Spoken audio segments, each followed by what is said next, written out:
My name is Naomi Meyer, and I work as a software development engineer at Adobe here in New York City. Our office is up the street near Times Square, but we actually have another office like 2 blocks away, which is a little amusing.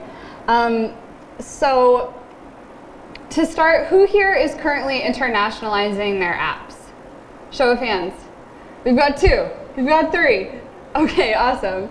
So that's great. This is sort of more of an introduction to internationalization, and the talk is kind of like a mile wide and an inch deep. So I want to just touch on a lot of things about building apps with internationalization in mind.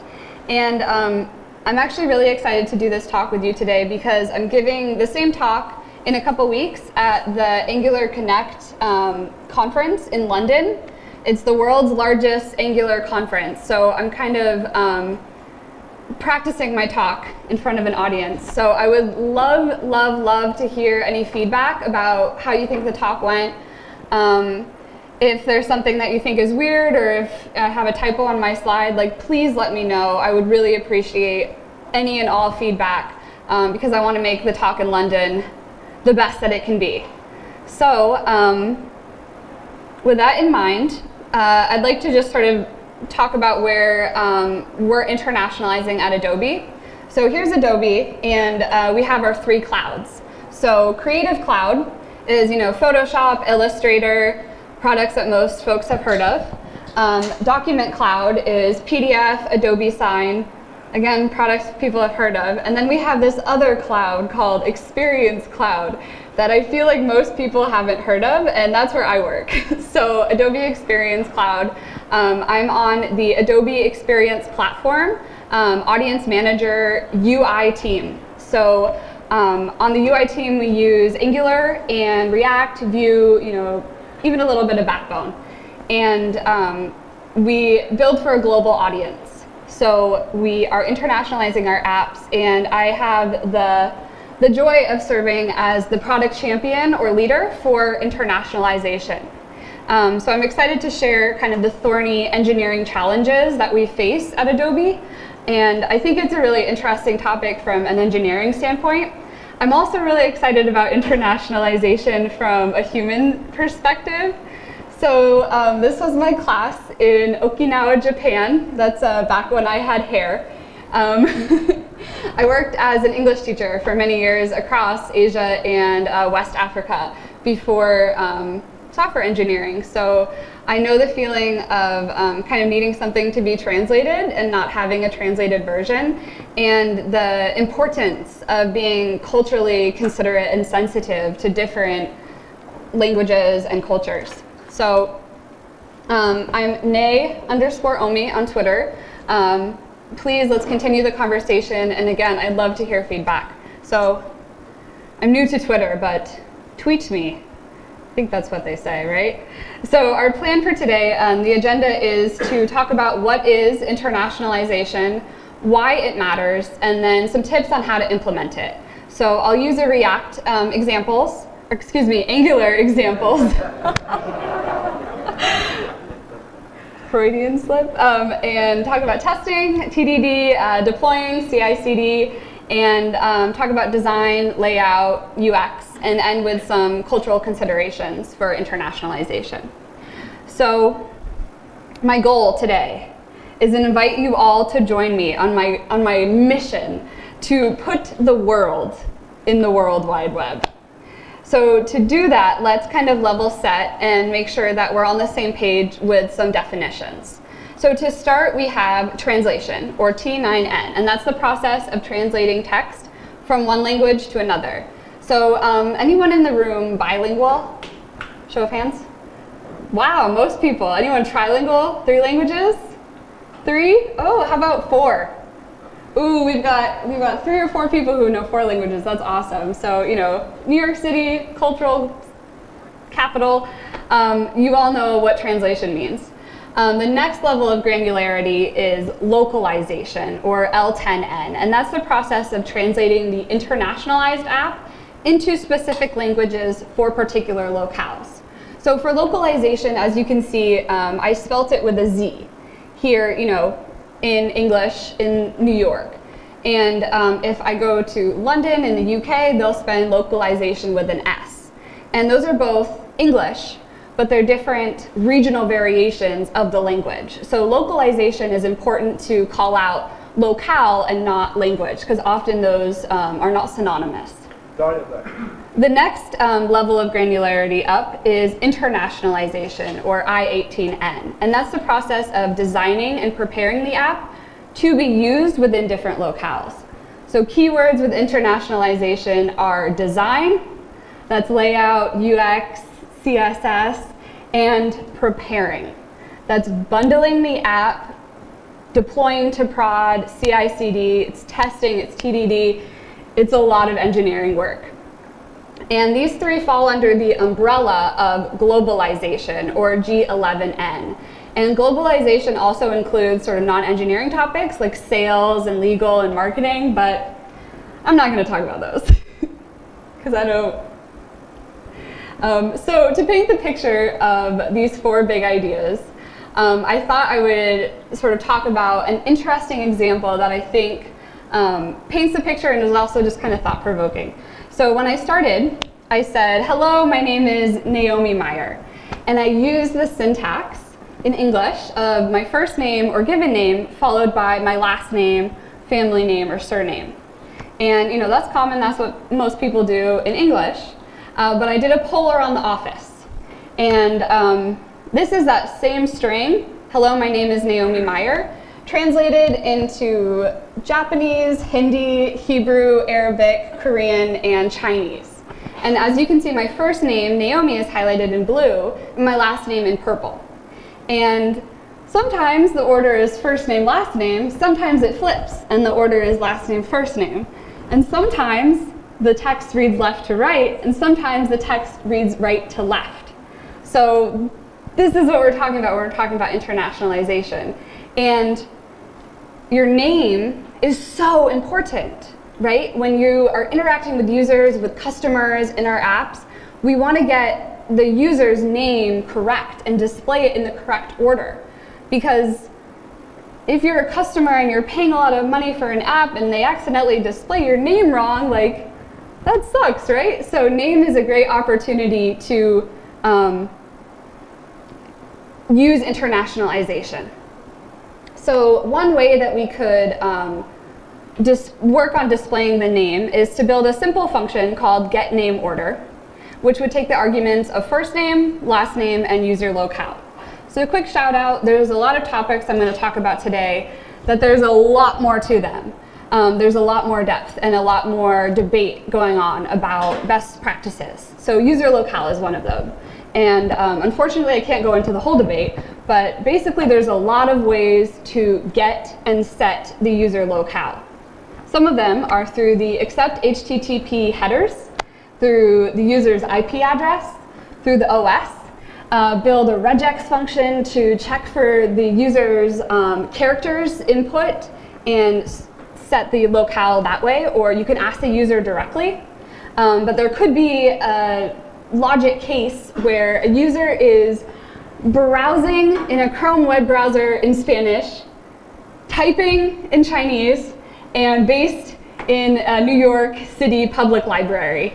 And I'm sure that's happened before, right? So build out business logic to get and set the user locale. And then if the user locale is first name, last name, return first name, last name. If it's last name, first name, return with or without the space. So if we check getNameOrder with Mimoko Haruko-san, it looks like it checks out. But you might be looking at this function and thinking, Naomi Meyer or Meyer Naomi, that's a lot of extra work. Like, I don't have the engineering capacity, or I don't want to add all this extra code to my build. Why should I do this, right? And my answer is that English is not the world's most spoken language. If we look at the world's most spoken languages, the majority of people on Earth do not speak English as their first language. And so by internationalizing our apps, we have an opportunity to do, I think, three key important things. So we can expand our applications into a wider customer base and get more users. we can allow our users to read critical warning error messages. You know, if you're displaying a hard-coded English string that says, "Warning, error, you're about to delete everything in the app," and your user can't read it, like, that sucks. So critical warning messages and error messages, to internationalize them and translate them to the user's locale, so important. And then enabling our users to navigate our apps in their native mother tongue, I think it's good for people to do that. So this I18N function doesn't really work, it's more pseudocode, but I think you get the point. So let's talk about how we do this. So let's translate the Angular app. And Angular has awesome tools out of the box, but there's lots of libraries that you can use as well. So Moment.js, we use at Adobe. It's wonderful for dates and times. Remember, all dates and times and places integers are displayed on the app do need to be internationalized. NGX Translate, another great tool, the open source. Globalized.js, is anyone using Globalized.js in the audience? Anyone using Moment.js? Oh, nice, we've got lots of hands. Okay, great. Everyone loves Moment. They're so great. And then I18N. So I18N is an excellent tool because it's framework agnostic. So you can use it with your Angular app or your Vue, React, even Backbone apps if you wanted. So these are some great tools available, but we're going to talk just about the Angular I18N tooling. So there's this awesome post on Medium by Santiago Garcia de Rosa, and he says that there's 4 phases of Angular I18N. So we'll go through those 4 phases. Phase 1 is to mark the static text or hard-coded English strings for translation. Phase 2 is take the Angular I18N tooling and extract text into a translation source file. Phase 3, translate. So get translators to edit the files and return translated text. And then finally, phase 4 is use the compiler to generate a new version of the app. So phase 1, mark static text for translation. Here we have an H1 tag in my app.components.html that says dolphins and whales are awesome. So this is bad. This is a hard-coded English string that is not marked for translation. So what we can do to fix it, it's really hard. Are you ready? You add I18N to the H1 tag. That's it. It's so easy. Angular does a great job to help the developer. So you mark your text, your tags with the I18N attribute, and this attribute marks the translated content. So if you place that on every element tag, to be translated. And it's a custom attribute that's recognized by Angular tools and compilers, but after the translation and compilation, it's removed. So it's not an Angular directive. And this is a simple way to do it on an H1 tag. You can also do I18N on an ng container or on an img image tag. Here you can see it as I18N title. And that's fine, you can do it that way if you want. You can increase the sophistication of your I18N tooling by adding additional tags to provide context for the translators who will be translating this text. So what you can do is you can say I18N equals and then add the meaning. So here the meaning is the page header, and then a pipe, and then the description. So this is a description for the human translators to translate the app, right? So the description can be as long or short as you want. And then ampersand, ampersand, and the custom ID. So in this case, that's the page header.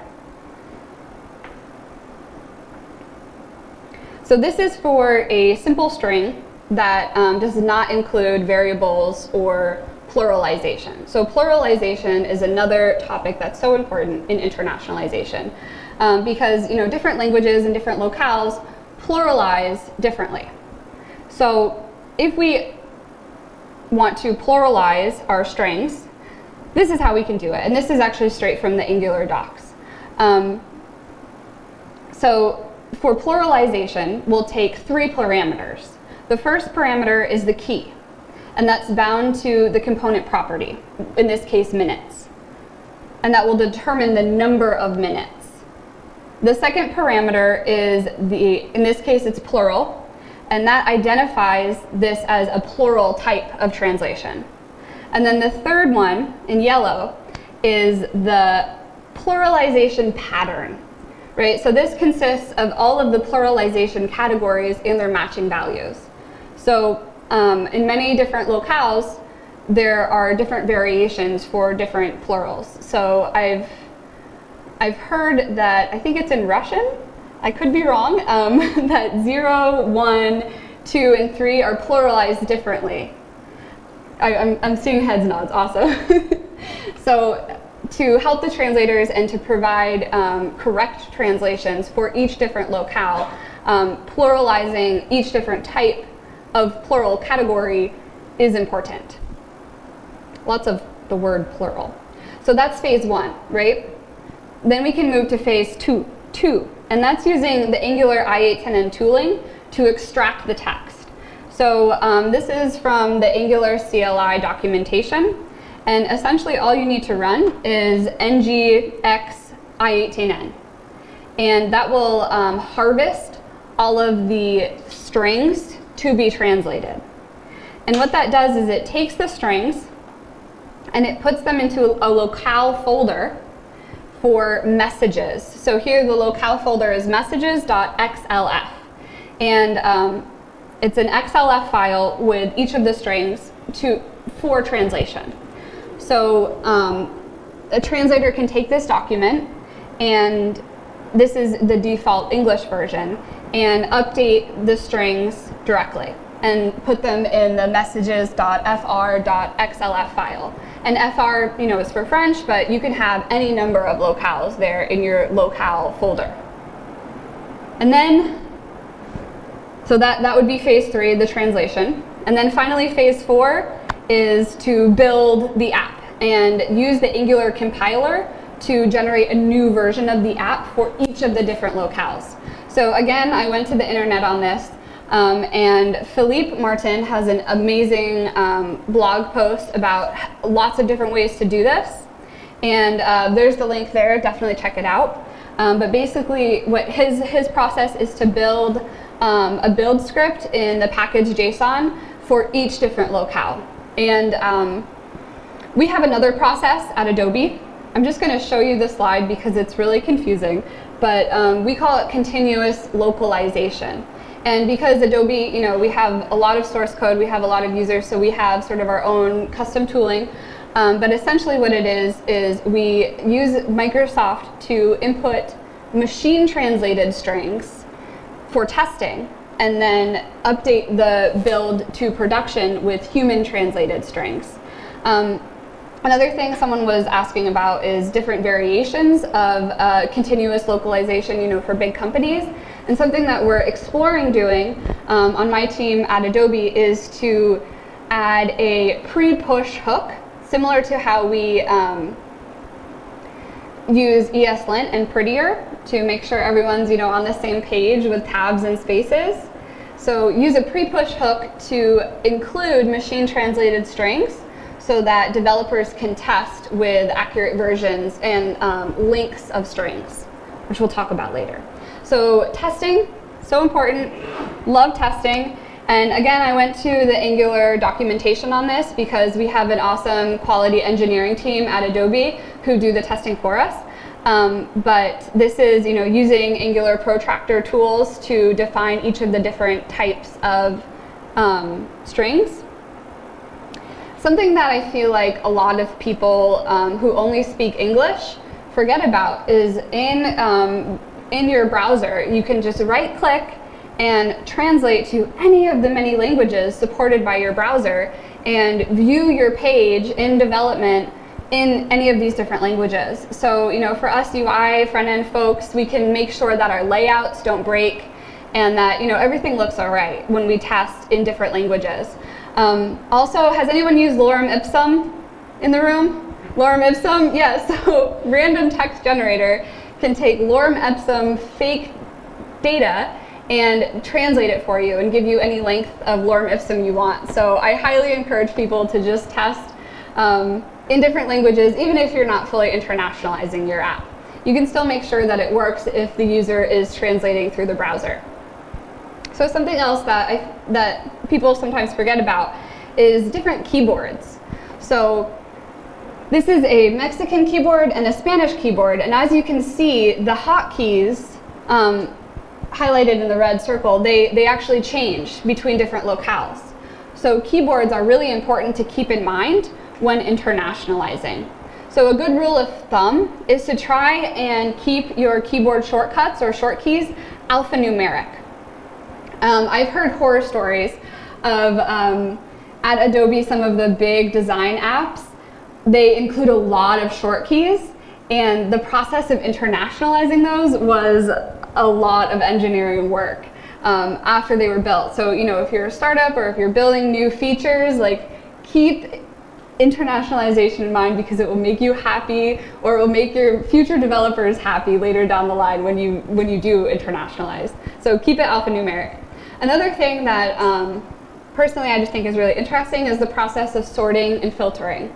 So here we have a table that, you know, I'm sure we're all familiar with. We know how to quickly build a JavaScript function to sort by ascending or descending characters for each column.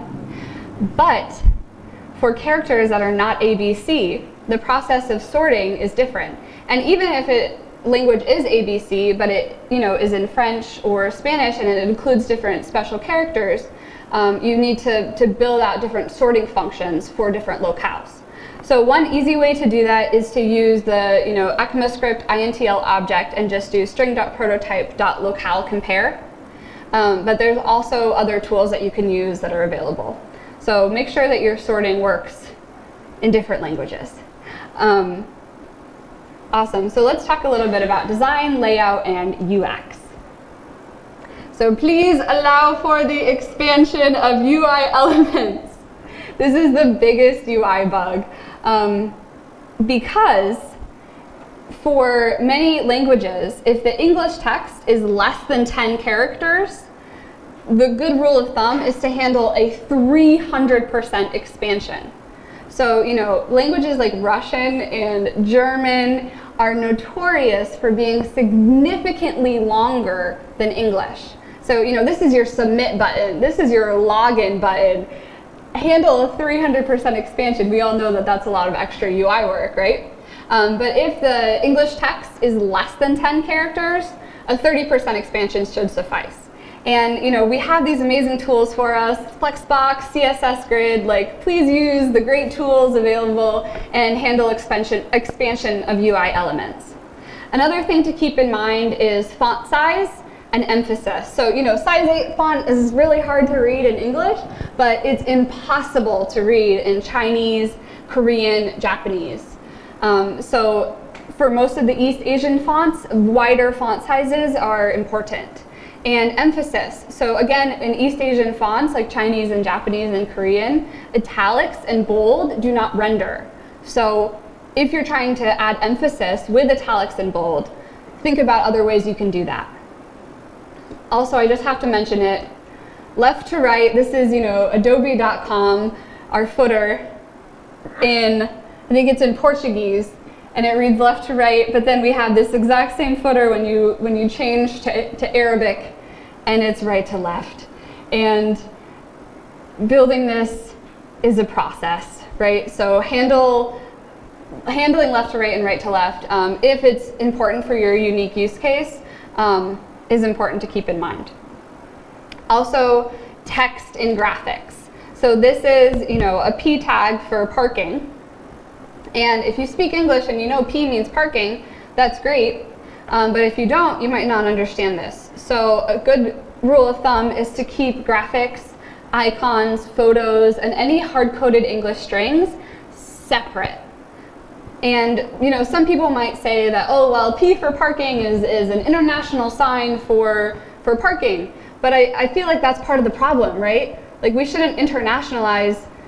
We shouldn't say that English is the internationalized graphic. We should build graphics so that they can be used for different locales in different languages, right? Also colors. So colors can have different meanings across different languages and cultures. So here we have an Adobe stock price app. And in the English version, +8 change is highlighted as +8 in green. And in the Japanese version of the app, the +8 is in red. And that's because in parts of East Asia, red is associated with happiness. Whereas here in the West, red is often associated with error messaging and danger. So through internationalizing, we can update colors for different locales and make sure that they have the correct meaning locally. Also, this is one I hear a lot, and that's contact details. So a lot of my friends who have spent time living abroad or are from international countries, when they try and enter their contact details or create an account in a very sort of Americanized website, they can't, because the things like if state is a required field and you don't live in a place that has a state, then you can't proceed. I see lots of people smiling in the audience because I'm sure you've experienced this. So try and use generic versions of contact details. So instead of address line, you can use street. Instead of state, you can use administrative division or country subdivision, and then different lengths of telephone area codes. So let's talk a little bit about cultural considerations. Please, a good rule of thumb is to avoid using flags to represent languages or locales, and that's because there's a lot of languages that are spoken in a lot of different countries, and there's a lot of countries that speak different languages. So instead of using a flag to represent a language, what you can do is use the region or the language itself. Also maps. So lists of countries and territories and just displaying a map can be a really sensitive topic, particularly in conflict zones. So a lot of the big tech companies have actually gotten in trouble for their mapping software and how they display lines on a map just in a simple app. So this is kind of more of a business decision to think deeply about how you're displaying your maps, right? So this is something that I think a lot about, and I think particularly like in our crazy political climate we're living in, like in our humble role as software developers, like we have an opportunity to create an inclusive space in our apps for users all around the world. This is kind of a personal story. When I was working as a Peace Corps teacher in Burkina Faso, West Africa, I spent a year living with these kids, and they're great soccer players. They're really fun, and they grow up speaking Moray, which is a tribal language that people in Burkina Faso have been speaking for hundreds of years. And that's their native mother tongue. But when they go to school, they learn French because the French colonized West Africa. So Moray, unfortunately, is becoming an endangered language. And this is a map of each dot represents an endangered language around the world. And there's a lot of them. And I think preserving languages and cultures and allowing our users to navigate our apps in whichever language they prefer is important. And I think it's something that we can all do, just add an extra few lines of code to make our apps culturally appropriate and to put the world in the World Wide Web. Thank you.